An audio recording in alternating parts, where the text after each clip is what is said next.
Good afternoon, fifth graders. Today, we are going to begin to cut your linoleum.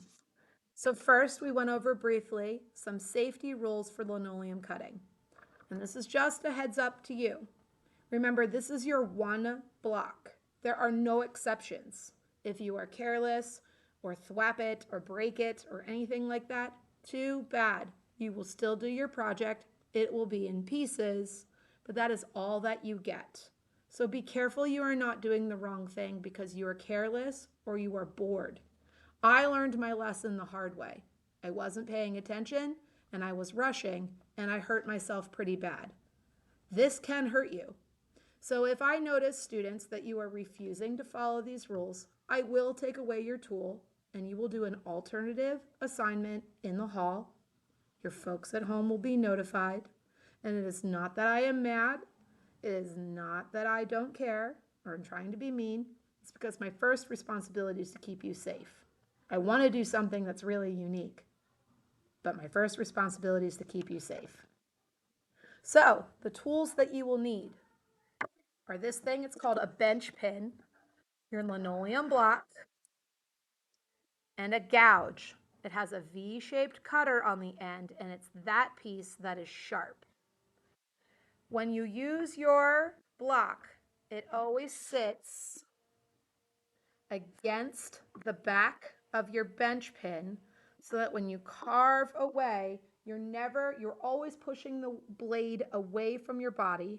You are never putting your hand in front and going into your arm or turning it toward you. You might have to angle your piece for some rounded cuts, and that's where you're turning and you're rounding your tool.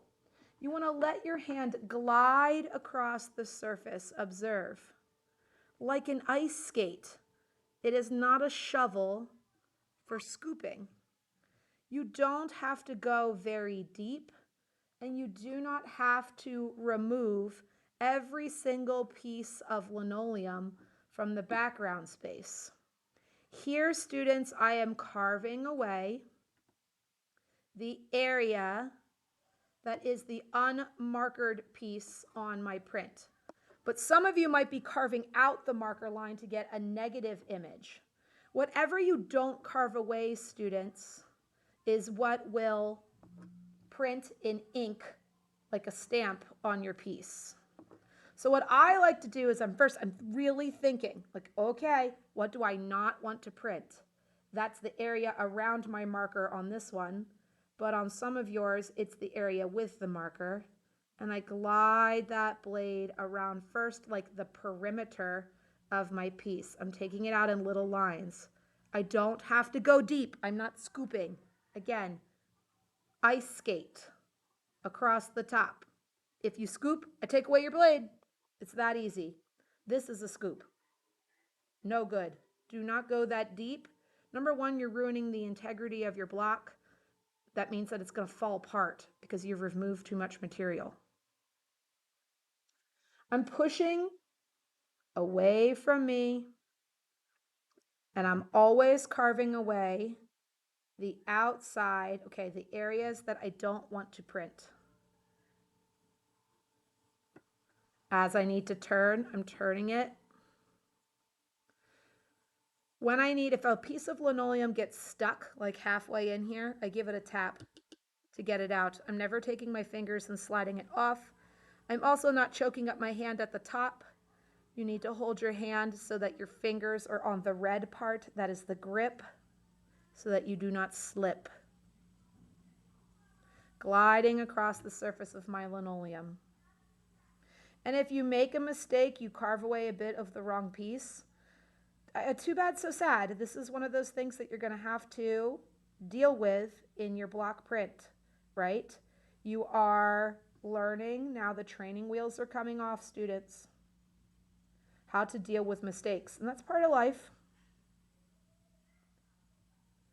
And also, one of the neat things that makes the printing unique is that it has that chittering, the bits of line in the background. So I'm not going through here and I'm not necessarily like removing every single little piece. That can read as a visual for your project. At the end of class, when we are done, your gouges will be returned to the basket in the middle, blocks to the red bin, and I clean up my scraps by putting them all on my bench pin like this and picking it up like a cafeteria tray to take it to the trash can to dump it out. We want to clean up all of our little pieces. So let's give this a try today, students. Remember my handout of rules. Be careful that you are doing the right thing, even if you think you are bored, to prevent injury. Let's give this a try today, students, calmly, carefully, and productively. Good luck.